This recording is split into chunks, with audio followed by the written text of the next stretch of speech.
Alright gang, welcome back to another video from All Me Forever Fishing. This is Bob White and I'm going to show you how to do a little bit of decorative work on a rod.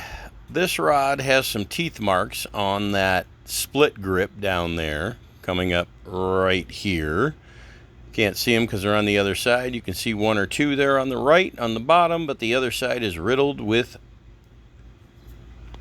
bite mark. So the first step in this is you got to tape off the section where you're going to do the thread work and give it some base coat with a black primer base coat. Now that's just spray paint. I taped it off with 1/2-inch tape at the bottom of the winding checks, and then we put it on the lathe. We're going to give it a first coat of chocolate. This is called chocolate milk epoxy. This is a mica powder, and we're going to let it sit for about 30 minutes.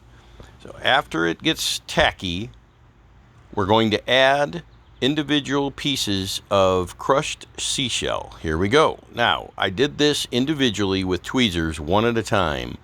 The epoxy is still tacky, so it allowed me to put it down, and then if I had to take it back up, I could.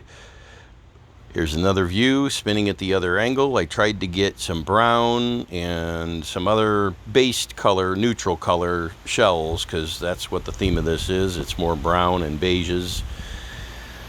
The next coat is going to be just a thin coat of thread coat over the top of this to hold these in place. And here we go. This is with the thread coat. So this is just one thin coat of, I think it was Pro Coat that I used, thread epoxy, and this is the light build.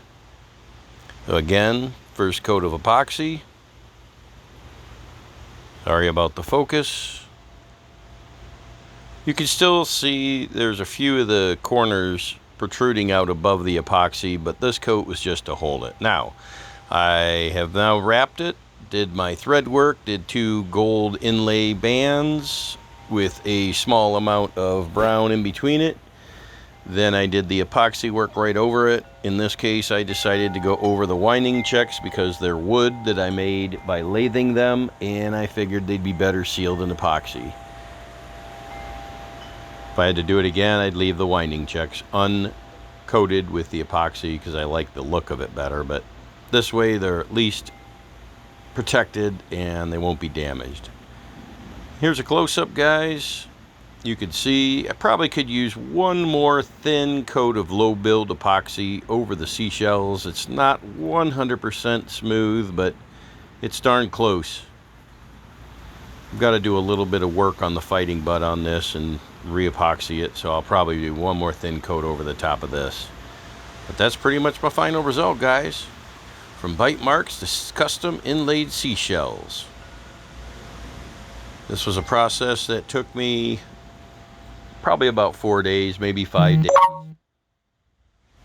Strictly because of the time it took for all this to dry in between coats. But there you have it. Tried to make some lemonade out of a lemon and take those bite marks.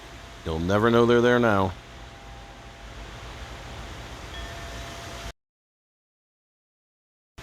So again, first step, base coat with a base primer spray paint. Tape off where your thread work's going to be so it gives it a little bit of a lull. You'll go back in and fill that with epoxy afterwards.